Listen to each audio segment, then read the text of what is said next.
Today I've entered into a new kingdom versus kingdom format in the game Land of Empires, a city building war game that I think you might really enjoy. And if you want to check out Land of Empires, use the link in the description to download the game. Using that link will support the channel, and I've got to give a big thank you to Land of Empires for sponsoring today's video. So in this video, what I want to do is give you a quick overview of the game and then talk about this new KvK format that I've entered with my team. And I'm hoping we'll win, but we'll see how it goes. So let's start with some basics about this game. What is Land of Empires? Well, this is a city building war game. And much like you're used to, you build up your city and its economy, from resource production buildings to troop training buildings, and your city's overall research. You power up your city to prepare for battle. And what do you do battle with? Well, as I was describing earlier, one of my favorite features of this game is the Titanios.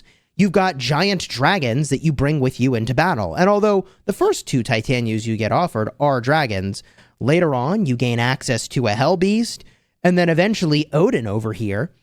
He's looking a little thin compared to these other guys, but that's because he's only level 50. Once I actually enhance level 50 Odin up to level 200 over here, he'll start to look pretty freaking thick as well as we power him up and get to the point where, yeah, he is not the kind of beast you want to run into in battle, let me tell you. So in addition to these Titanios, who does battle with them? Well, of course, you have troops that you bring onto the battlefield. These troops vary from infantry, archers, and cavalry, and you level up the tier of your troops by leveling up the building itself. So as you unlock higher tiers of building levels, you unlock higher tiers of troops. So once you reach the max level on your buildings, you can gain access to the tier 10 units for both infantry and also cavalry and also archers. Now, there is an even higher tier of unit, which takes a bunch of extra doing to unlock. I'm working on that now. That is the Spirit tier, tier 11. But I'm not there yet, and that's really far into the end game. So let's talk about who else goes with your army. Not only do you have your troops, and you've got your Titanios, but you've also got some sweet-looking heroes. And I've got to commend the appearance of the heroes in this game because they look absolutely amazing. And we just entered into Season 3, where you get an absolute unit, Hannibal Barca, who's ready to challenge and take on anyone. You've got Hanzo, who is arguably one of the strongest archers, even moving forward into several seasons, and then Horus, who also, although he's a man underneath the mask, is an absolute freaking beast once he's got his armor on. But this is just some of the heroes, and this is just one way that the heroes can look. In fact, there is a setting that I can show you right now, where I can go and turn on the hero stroke filter, and if you prefer, and I kind of do, you could use this look and feel for the appearance instead. So each of the heroes has an amazing appearance that you can collect and also customize. So for example, this is Cleopatra. I happen to have unlocked her legendary Kiss of Greed skin, which obviously looks cooler than the base model. Okay, base model's pretty cool, but the upgraded version is obviously amazing and gives me some bonus stats. Another example, I've got the Glorious theme for the Ragnarok Valkyrie look. Her base model, hey, it's cool, but the upgraded version that I've collected is obviously superior. Now, heroes in this game, you can choose which skills you want to upgrade. You also collect and upgrade equipment, and you can even take the skills from one hero and put them onto another one using this item you see right over here called an Arma. Now, I have Armas equipped over here, which is basically saving me all the currency I would need to max out the skills on this hero. In other words, I maxed the skills over here on this one. Actually, just kidding, this one, Athena. And I'm using her Arma over here, which basically gives me the equivalent of her max skills applied to Horus, which is pretty cool. So I'm saving on a lot of the in-game currency here by virtue of using these Armas, and they are super, super powerful. So I am pretty hyped about the heroes in this game, but let's get to the KvK format and what I like about this. Now, if I zoom way out, in fact, way, way out, I can show you the KvK map here, where you can see all the cities from our alliance in this zone, ported into the action, starting to take some of the points of interest and capture those. But if I zoom out even further, in fact, I can show you that the map builds toward a center fight. And I love that in a KvK, escalating intensity. You enter through a series of passes where you then fight other kingdoms. And then in the final zone, all of the kingdoms that make it to that final fight will duke it out. This is an intense 6-kingdom KvK format, which is really cool. It's called the Battle of Disorder. And in this game, you get a new KvK every couple weeks, which is really fun.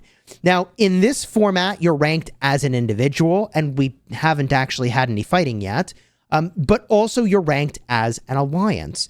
Now, currently we're listed as being rank 6 here, but we're actually technically tied for 3rd for the amount of force that we're generating. Now, the force that you generate is determined based off of the number of points that you capture and the type of points that you capture on the map. So as this map progresses, and we just entered KvK a couple days ago, this will get more and more intense and more competitive toward these top ranks. But there are a number of things that I really like about this particular KvK format. One of the things I like about this format is that it takes all of your daily grind and basically eliminates the grinding aspect of it. And I love that. I mean, I like getting my free value. Well, I can claim instantly all of my quests in the Hawkwatch. Normally, I have to send troops out to do that. I can claim instantly my battles for poachers and my rallies against Hell Watchers. So all of the things that normally would take time to do. For example, I can increase my mobility a little bit. I can blitz this. Boom. This is the equivalent of rallying a barbarian fort. I don't have to rally barb forts anymore. I got KvK activities to do, baby. So I love that the game takes that grindy aspect of what you do in Home Kingdom to get value and eliminates all the grind. Absolutely love that. There are also lots of extra rewards that you get in extra KvK challenges. I don't need to talk about every single one of those. I'll just point out that I like that you can power through your normal Home Kingdom grind and get all the free value super fast so you can focus on KvK things. So what are a couple of these KvK activities? Well, one of them is working on technology. Now, this technology is 100% free-to-play friendly, which is amazing. And you can spend, if you want, to max your technology in like the first couple days, but it's completely not necessary. Not at all.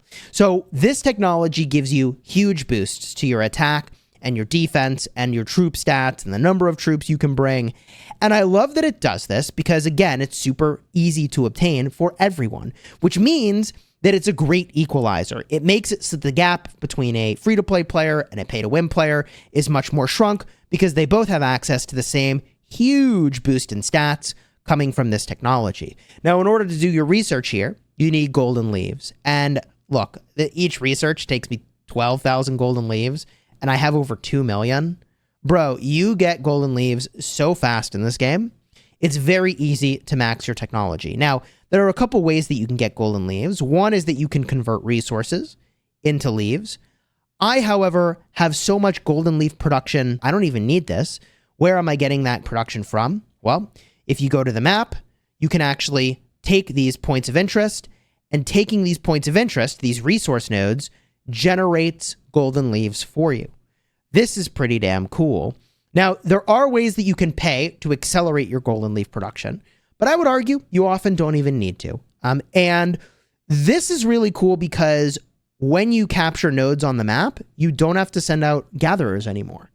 In other words, in this KvK format, instead of constantly having to send out your gatherers to get resources, all you have to do is collect resource nodes and they permanently provide resources to you. So for example, I have this level 6 node. I captured it and it's providing me wood every single hour, a bunch of it. And if I want, I can even upgrade these nodes by going and sending an army to reclaim them. So the way that you capture these nodes and the way that you upgrade them is by doing battles. And in this game mode, you're limited to the number of energy that each army has. You can see that over here on the left-hand side. And also, there is a limit to the amount of energy that I have as a player per day. That is the blue energy, the Lord stamina that you see over here. So the game limits the amount of that stamina you have because, obviously, unlimited actions is very powerful, which makes this KvK unfold a little bit more like a chess match, moving your pieces strategically on the board and going to exactly where you need to be, but not being wasteful with your positions. This also leads to KvK battling being very fast-paced, which is something I really like. When we get to the center, this battle in the Stormlands is only going to take a matter of days, not a matter of weeks. So in this game, your KvK fighting is very fast-paced, it's decisive, and once that ultimately is decided, there's winners and there's losers, you go to your home kingdoms, and you do it all over again. Every couple weeks, you jam into a new KvK, rather than once every 3 to 4 months. And I really like the pace of KvKs in this game, let me tell you. Now, there are, of course, objectives that I was referring to earlier. If I zoom back out, you can see several of them are already highlighted because we've captured them. But right over here, we took this Heavenly Realm 2. This level 2 Heavenly Realm is giving us points, Alliance Force, okay? The more Alliance Force we have, the better. The teams that have the most points at the end of the KvK ultimately are declared the winners. So you technically don't need to win the middle structure to do that, but it sure does help, let me tell you. Let's jump ahead to some combat footage, and man, did things get hectic when the passes opened into Zone 2. We started to battle against our neighbor, and I've got to hand it to them. Their activity was strong, and we were a little bit outclassed. We made our way to one of the passes that enters into the final zone, the Stormlands, but the opposing kingdom was pushing us at that pass, and literally minutes before the pass opens to Zone 3, they were battling us for control of our own pass into the final zone. So they were trying to eliminate us from the final battle, from the final fight, and they might have been successful at it. They came very, very close.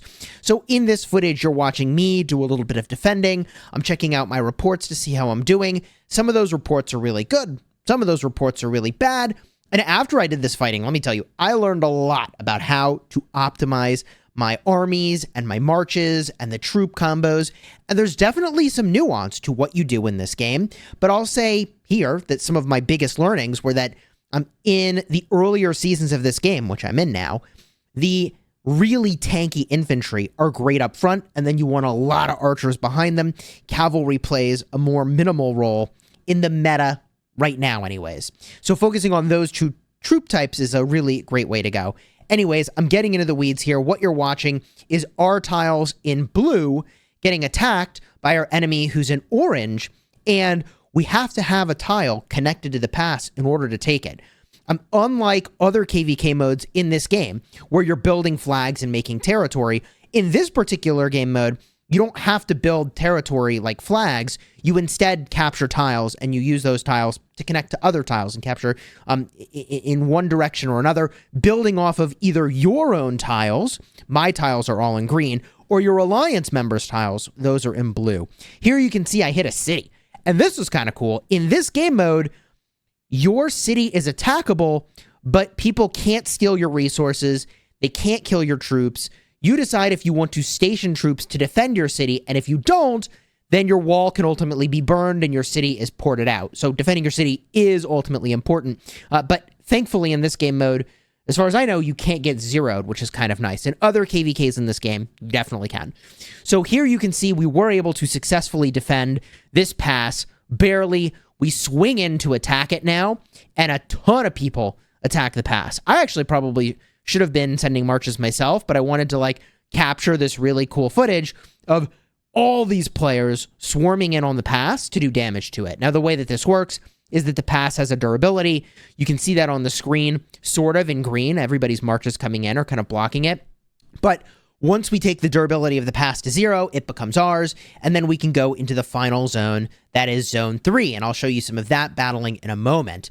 But we were, obviously, a bit outclassed in Zone 2, so we were definitely also outclassed a bit in Zone 3. And I believe it was somewhere in the middle of the fighting, we took an ally, and that ally was originally the strongest in this zone, but they also were getting pretty pushed around.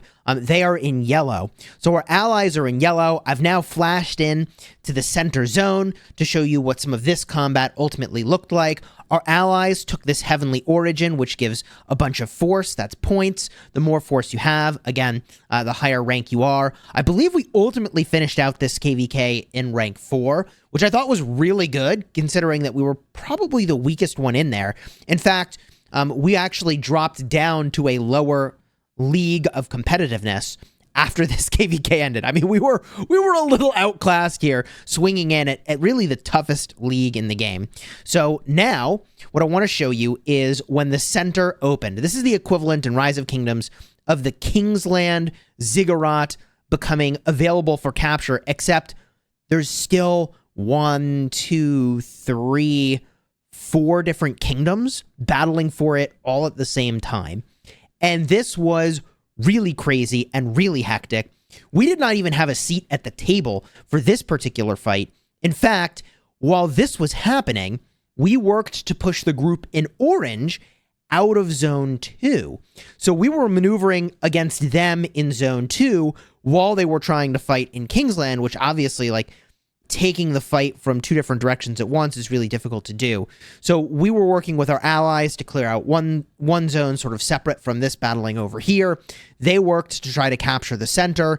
And all in all, it was a really fun KvK. In fact, this KvK could have gone on longer, but like I mentioned earlier in the video, KvKs in this game are fast. They're punchy. They don't last more than a couple of weeks, which means you get lots of KvKs in a short period of time.